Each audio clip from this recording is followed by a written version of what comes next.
Welcome to the Southern Report. Thank you so much for giving me the privilege of your time. Today is a very special day, and I'm very privileged to bring on a friend of mine from New York, and we will discuss why today is important, and we will go from there. So thank you. Thank you for Rabbi having Ben. me on your show. Good. Well, it's Rabbi Ben Rosenberg. It's good to see you, and to your friends, Ben. So thank you very much Thank you. for joining me. And Ben, I'd just like you to explain the importance of today and explain why I'm having the privilege of this conversation with you. Well, thank you so much. Today is Holocaust Remembrance Day, also the day when Auschwitz was liberated. It has a personal meaning to me because both my parents were in the camps. My father was in Auschwitz with the number on his arm. Looking at your original picture with the children, it makes me think about a number of things. I'm an only child. My mother had enough problems having me because she was in a work camp where they gave them drugs so that they wouldn't have their period. And it became very difficult for them to conceive. In fact, from what I understand, there's a big cut around my neck. I could have died at birth, and I didn't, thank God. So I feel I have a reason for being a rabbi and for doing what I do to preserve the memory of the Holocaust and to fight anti-Semitism. But I also want to share with you that my father, of blessed memory, was married before the war. He either had one child or more children. We don't know, but we do know he had one child. They killed the mother, his wife, and the child. So those are the memories that I have right away looking at that original picture. Right. Ben, thank you. And also, it's come to my attention. I know it's come to your attention because it's been out there in the public discourse, which is the concern about the fact that this day is not commemorated in the amount of schools or public areas that we wish. And I just wondered if you would like to make a comment on that, because in America, there is a concern there's been a reduction of that, commemorating this in education establishments. Well, I was one of the first rabbis to officially do a commemoration of the Holocaust in 1974, when it was not in vogue. And I even wrote a Holocaust prayer book, which not only has the prayers, but has the programming, all the programs you could possibly want for a Holocaust program. Today, Jews are afraid. They're afraid to walk in the streets. They're afraid to wear Jewish medallions. Talking about medallions, I just took this one off yesterday. I keep wearing it and wearing it. There's two of them. They were brought back by my sons at different times from Israel. Now that the last hostage, unfortunately, he's dead, was brought back to Israel. So now I don't have to wear this, I guess, because it says bring them home, and we brought them home. So today, when we talk about the Shoah, I think some places may not feel the impact as much as perhaps my generation, because it's so far away. I think right now the impact is what happened in Israel. That's on everyone's mind. There's no comparison in numbers, but Israel is a small state, about as small as New Jersey. Everyone seems to know each other. I just came back with my wife from Israel, and everyone's affected. So even bringing back a dead hostage in Israel means so much to that country. So I think it's part of it. I'm afraid as we go future into history, I wrote this many, many years ago. The Holocaust will be forgotten. I know you don't want to hear this. No one wants to hear it. It will be called Holocaust and Genocide. And then eventually it'll be called part of genocide because the passion and all the Holocaust deniers, they're all going to come out like roaches. And the passion that we have to keep it alive a few generations from now, I don't believe will be there. But I hope I'm wrong. Mm. One of the things that I have suggested is that we incorporate all the various different times where we observe Holocaust observance officially. We make it into one day, the 9th of Av, Tisha B'Av, when the temple was destroyed. And we include all the Holocaust readings as part of ritual. Once it becomes part of ritual, it will stay there. And that's why I wrote my Holocaust Haggadah and I wrote my Holocaust Siddur prayer book, so that might be done.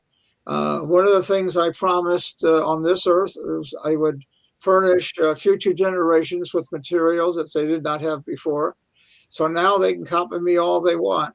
When I first started out, I can tell you there was not much to copy. If you wanted programs, they really didn't exist. You know, Jews really didn't become very proud until 67 in the war in Israel. Holocaust survivors were told not to talk about the Holocaust because if you spoke about the Holocaust, they might think you're insane and may not want to give you any work. Holocaust survivors who were told to lie about their age. So a lot of Holocaust survivors trying to get a job wanted to be younger, so they lied about their age. They changed their names, lied about their names, did whatever they had to do to survive. A lot of names were just given to them by the fellow at the boat dock when they embarked. So Holocaust education and Holocaust remembrance, from my part at least, is something we have to fight for desperately. We have to treasure it and we have to keep it. I remember, Ben, very vividly in previous conversations with you when you talked about that. When you talked about with your parents the fact that no, the Holocaust was not talked about, and it's very interesting. Then you refer to 1967 and the significance, of course, understandably, the significance of that. But it's then understanding why people is understanding the fact that people didn't talk about this. I find it absolutely astounding, but I also to think that then there was a different attitude, maybe in regard to being stoic and concerned that if things were revealed, as you've just said, how they would then be treated. Ben, what is your? There is a pushback to make sure things are talked about in schools educationally, and of course we've seen such appalling behaviour in the universities over here, and of course within the US. Ben, who are you looking to continue this work? Who are you looking to do that? So what I'm about to tell you, if it hits the airways, you may have boycotts and people screaming and jumping off buildings. I'm the assistant editor of the curriculum for the state of New Jersey dealing with Holocaust and genocide. I've written 15 books. I spent my whole life teaching and preaching and doing everything that I could. Has it done any good? I'm not going to say no, and I don't want to say no, but this is what I will say. If we did such a great job, and if Holocaust education was so good, how come when they're at Columbia and Princeton and Rutgers and all these other colleges where they're anti-Semitic, they're anti-Zionistic? Why? Primarily because they have professors being paid by these Arab neighboring states that hate Israel, and they're being paid a huge amount of money, and the universities are being given grants of huge amounts of money. So do I think it's helping? We need it. I think it's important. I'm doing it. Do I think it's making a difference? Not so far on the college campus. We have to change that. And of course, you're referring to if countries like Qatar are funding this kind of thing, which we know that they are, and the amount of money they have put into the universities, and colleges, private schools over here as well. Listen, I taught at Rutgers University for 20 years. I get an email from one of my students, very angry at me. I gave him a B+ instead of an A, which means he probably deserved a C. And because I grade high, he told me I was a Zionistic pig, and that I should have joined my grandparents in the gas chambers. I went to the Rutgers police. I gave them that email. They couldn't find him. They haven't found him until today. So I keep telling them about places such as Rutgers where there's anti-Semitism. They didn't want to believe me. Well, now they believe me. I was predicting Columbia and NYU and all these universities way before this happened. Well, you know, if you have young minds coming into a university and being shaped by so-called fantastic professors at Columbia and Harvard, they can't be wrong. They can't be stupid. So the rest of the world is stupid. So I'm stupid. Unfortunately, when the rest of the world is stupid and you're bright, you do things like shooting other people, like burning synagogues, and like causing all sorts of chaos and murdering Jews. Yeah. Ben, how what's the mood in New York? And there is in one sense, I don't want to get too political, but on the other hand, we have to, because I think you've described it, which is how American Jews in your area feel and about going on the street at the moment, which is just appalling. What's the mood after Mamdani has been elected in New York from your point of view? You know, I called Mamdani a young Hitler. I hope I'm wrong. I didn't say an old Hitler. There's a difference. A young Hitler was involved in all sorts of to-dos to help the people, make them believe in him, make them think he's a god, give them all sorts of things for free. So that's what I'm talking about. Is he going to change? I don't think so. But he doesn't just not want to stop at being mayor. He wants to be president of the United States. And in that case, he's going to have to change his position a bit, certainly regarding Israel. And he'll find a way to have some Jews, of course, love him. 30% of the Jewish population voted for him. There was a segment of the Orthodox community, Hasidim, they voted for him. So he knows he needs their vote. So he'll change a little bit. When you say that 30% of the Jewish community voted for him, and then a percentage of the Orthodox voted for him, could you explain to me why they have done that, Ben? Well, the only thing I can figure out is that the Orthodox would, as a whole, have been against Mamdani. The only ones, I think, in the Jewish world would be the liberals. And the liberals are usually very liberal, not only in religion, but in their outlook of life. And so their being Jewish may have nothing to do with their being liberal, but they're liberal. And I'm not sure I want to call them Jewish.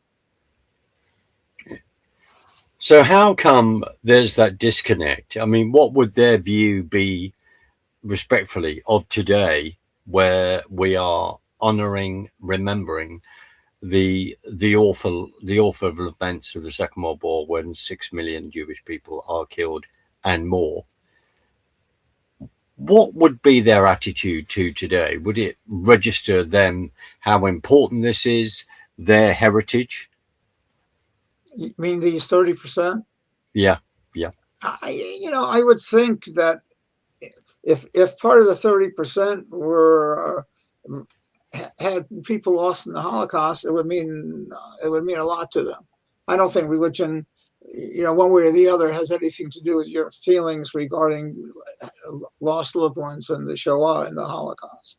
So that wouldn't be an issue. It's all about politics. The world has changed. We now have a very left wing on one side, a very right wing on the other side, and it's not the same world. It's not the same world we grew up in, and I'm worried for my children and grandchildren. Because you're talking about, I don't want to put words in your mouth, but you're describing two extremes, and how can they come together to actually be able to have dialogue and talk to each other? Well, I don't have an answer, except I can tell you one thing, and I believe this with a full heart. The Holocaust happened once, it can happen again.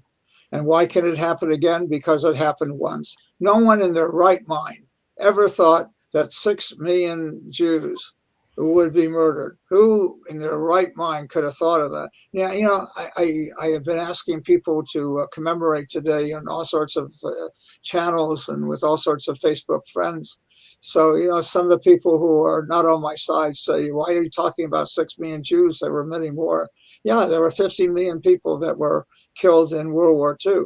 And the Russians themselves lost 20 million. But that's not the point. The Shoah, the term Holocaust, was designed to refer to the 6 million. It doesn't take away from anyone else, but that's the term that's used. You want to call it a genocide, fine. Genocide is a term that was invented by Lemkin, a Jew, and means something different than Holocaust. How do I get the two sides together? I don't know. I'll tell you one thing that I do know. Fear is a great common divider. If from that 30% they find Mamdani is not protecting them from anti-Semitism, you're going to see them changing in a hurry. Well, hasn't that promise sadly begun to be watered down when he's already changed the definition? He's seeking to change the definition of anti-Semitism. That's what I predicted. Right. Ben, you predicted that. Why? How come? I know it, but I think it is really important to hear you say this. Why have you been saying these things 20, 25 years ago? Why have you been ahead of the curve, like others, I'm sure, that have warned? And then you've written the 15 books.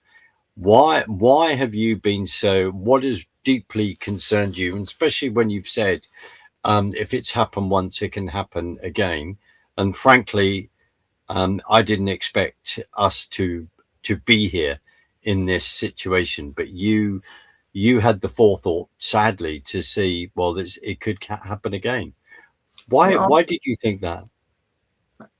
The last book I wrote is called Gilgal, in Hebrew, reincarnation. I believe I'm a Gilgal. So for those people who think I'm crazy in the first place, they love that. The fact is, I honestly do believe that genetically, somehow or another, whether there's a heaven or not, I don't know, but I do know, and I wrote about this already in '74 in a published paper, that we have transference of our genes. That I know for a fact. So whether I got this from a grandfather, whether I got it from my parents, whether I got it from some other human being, I don't know. But I feel that I'm a Gilgal. So with that license, a lot of things come out of my head somehow or another nobody else is saying. Does it make me brighter than anybody? No. Does it make me clairvoyant? No. It just happens. And I became a clergyman because God wanted me to. And God wanted me to do what I'm doing. But when you've talked to young people over the years, when you've talked to other people, older, whatever age they are, when you've said, this was the experience of my parents, this was my experience when I was held in when you were in a camp ready to come over to America. What is people's reaction to you? Do they believe you when you're explaining the story of your parents and your own story? Or was there a disconnect to that, or not wanting to connect with that? Well, when I either see a new doctor or a new nurse, you know, at our age, we're constantly seeing doctors, nurses, our social activities, surrounded by talking about our health. So they will ask me, do you have a history of heart problems? And I will answer, no, my whole family was murdered. And they don't say anything. And I'm always amazed, you know, do you want to know more? I'm always amazed. I think it kind of stops people in their tracks. Not all 2Gs, not all second generation people are the same. Let's not make that mistake. Some people were more affected than others. Let's not make that mistake either. And I think most of us have a degree of PTSD, whether you want to admit it or not. I'm telling you, you do. How do you overcome it? Well, my concept is use it for the positive and not for the negative. But it draws you down because you have a lot of nightmares and you're constantly thinking about your parents and you're constantly seeing some type of image which is connected to the Shoah, to the Holocaust. So, Ben, is there anything you would like to say in regard to underlining all the work that we need to continue to do? And as I've shared with you, in 1986, which seems like a lifetime away, I visited Auschwitz. It was one of the most harrowing experiences of my life, but that stays with me. That stays with me to this point. And especially what I was learning at that time, and still am. And what struck me then is that I was shown around Auschwitz by the daughter. Her father was an inmate in Auschwitz, and it was really hard to compute that. It was so, as you were walking around, you saw the barbed wires, you saw the towers, you saw the bullet holes still in the walls. Yeah, then, and there is, glass cabinets of human hair, all the shaving brushes, shoes. And I don't say this to upset people and be disrespectful, but this is the reality of it. And we've all seen footage, some black and white footage that has become into color, which is quite incredible. And just seeing beautiful, beautiful human beings and then being loaded onto the box carts and taken to Auschwitz and other places, and then they would never come out alive and gassed. And you're walking around these places trying to take all of this in. And other than when people make films, Schindler's List being one, and others, and other amazing films, documentaries.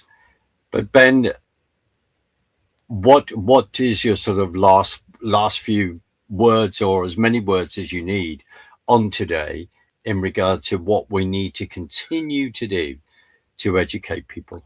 Well, I think for those who have the opportunity, one should visit the concentration camps because you can fathom the death of one person, the death of 6 people in a car accident. How do you fathom 6 million? Yeah. When I talk about death during the Shoah, I try to make it personal. 6 million can't be understood. When I visited the camps in Poland, the first one I went to was Medonik, and I told my wife, if I had a pair of matches, I'd burn the damn place down. That's how angry I was. Mm-hmm. When I got to Auschwitz, I was very angry because outside of Auschwitz today is Funland. Do you know that? You can buy food. There are people parading around. It's just amazing. This is a place where my grandparents and aunts and uncles were murdered. But then when I went to the area of the crematoriums and the gas chambers, I said to myself, how could they fit in? How could you do so many in one day? But they did it. And one thing that really got to me was in the gas chambers, there on top, there was a circle with glass you could see in, and there was a guard.